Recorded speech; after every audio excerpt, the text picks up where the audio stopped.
In today's video, we'll be making this huge outdoor serving table. It's nearly 8 feet long, and we can make the entire thing out of cheap 2x6 construction grade lumber from the home center. Okay, let's get started. I start by cutting down a bunch of 2x6s to rough length for the legs. We're going to laminate two pieces together to give us a beefier leg, similar to farmhouse style tables. As you can see, there's a lot of cutting to do here, so even though these are rough length cuts, I use the stop block arm on my miter saw stand to get repeatable cuts.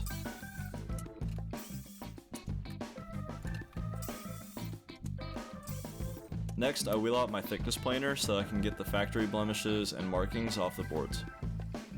After setting the proper thickness, I run each board through a couple times to shave off just a bit and expose a clean surface. This will make gluing up the legs much easier and ensure that we get a fairly clean seam between the two faces.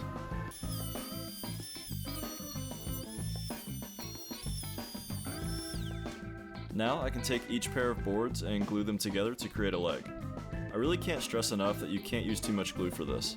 These are pretty large boards, and chances are that they're a little bit warped since they are 2x6 pine from the home center.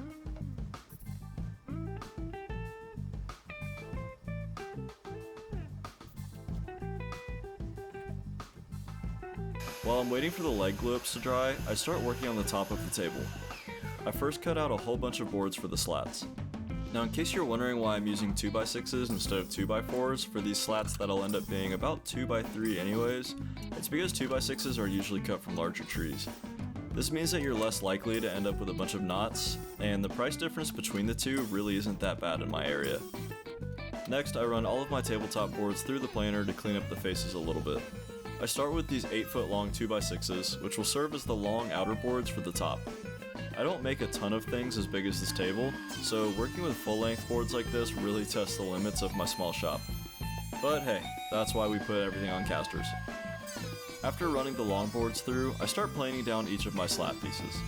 Doing all of the tabletop pieces at the same time ensures that we not only get a clean, relatively flat surface to work with, but all our boards end up the exact same thickness.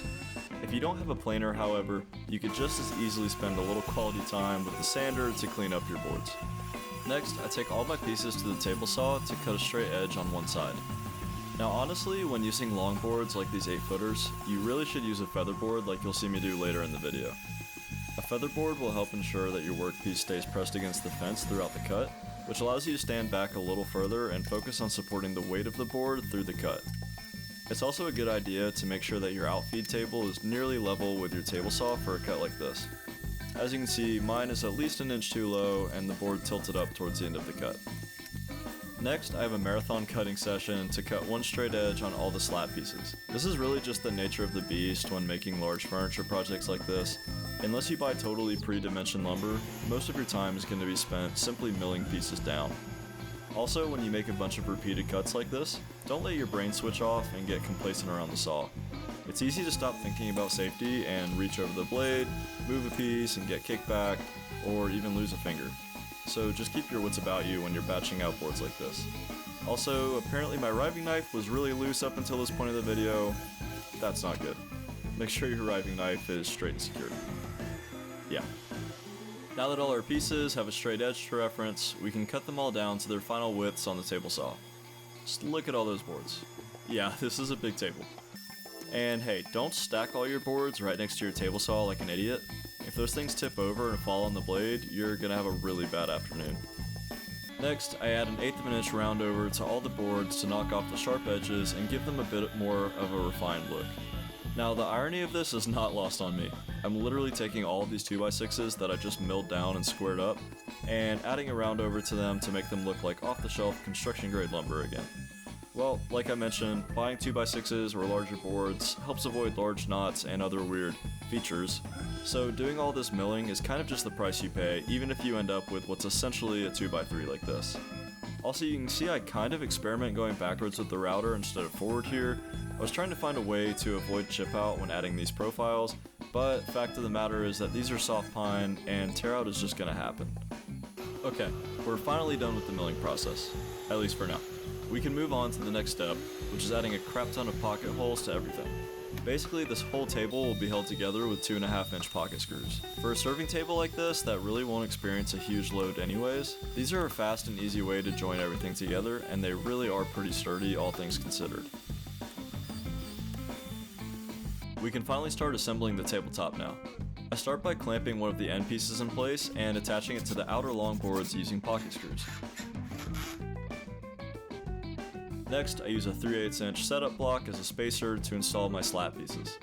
I nudge the first slat up against the spacer and then use a long clamp to hold it in place as good as possible. Then I simply attach it to the end piece with more pocket screws and repeat this process for all the other slats. Also, if you're wondering about any of the chaos in the background between half-finished projects, lumber laying on the ground, missing flooring, or ugly old faux wood panels, I'm working in a partially finished basement and we're currently in the process of renovating. And lastly, I simply repeat the process for the other ends of the slat pieces and get the center cross piece installed as well, again just using pocket screws for everything. This is why pocket screws are such a great method of joinery. They may not be the prettiest or the strongest, but they are super convenient as well as very accessible for woodworkers of all experience levels. I'll be honest, if I had to use any other joinery method for this table, maybe with the exception of dowels or dominoes, I probably wouldn't have even done it in the first place.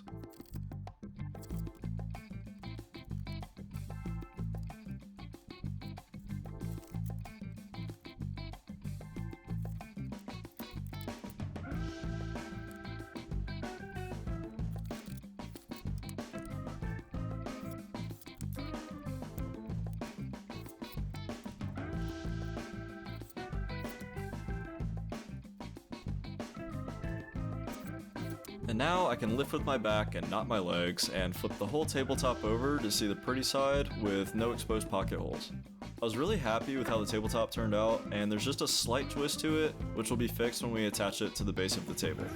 Now that the legs have had ample time to dry, we can cut them square and finally get to see what those beefy legs are going to look like. Now, if you've seen any of my slightly older videos, you'll know that up until a couple months back, I was actually working with a small 8¼ inch job site table saw. While it served me well and I really got it tuned up beyond expectations, there's just no way I could make clean cuts on thick pieces like this with that smaller saw. You guys ever hit the zoom out button instead of the zoom in button? Yeah. Next, I run each leg through my planer to get them all to the exact same thickness and clean up any remaining blemishes or glue.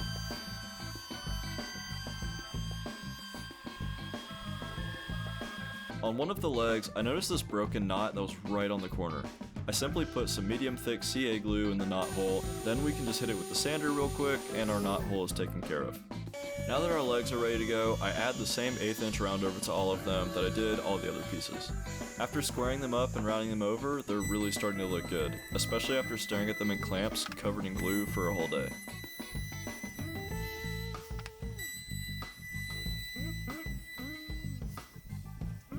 I want the legs to sit at a slight 5-degree angle so that they add just a bit more stability to the table.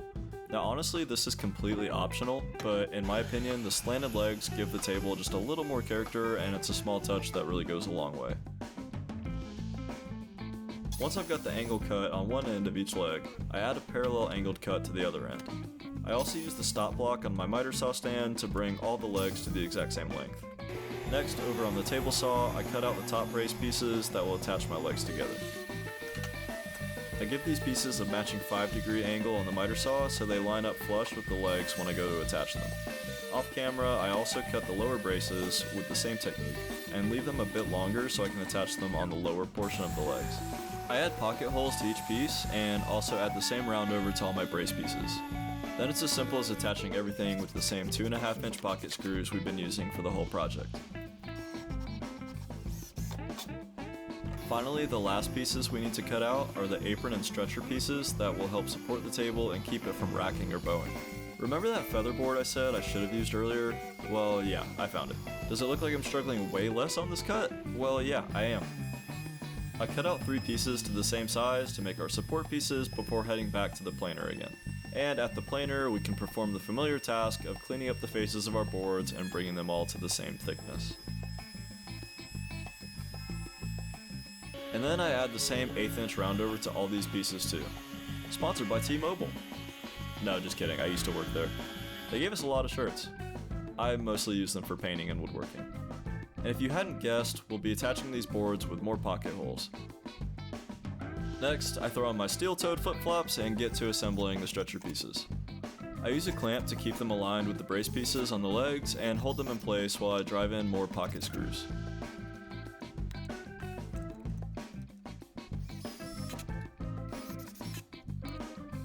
I also add in these small pieces of blocking to help distribute the load across both aprons and firm up the support structure a bit more. I'll use a track saw to flush up the ends and get them looking nice and clean.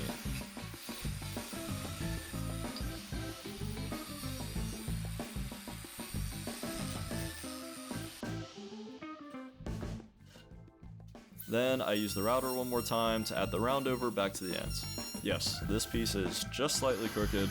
Don't worry, it straightens out when we attach it to the table base. See? I simply drive 2-inch number 6 construction screws through each cross piece into the tabletop to fix it down in place, and with that, our table is finished. If you like this project and want to make one for yourself, I actually have build plans on my website linked in the description. Don't forget to like and subscribe for more woodworking content like this one. Thanks for watching, and I'll see you in the next video.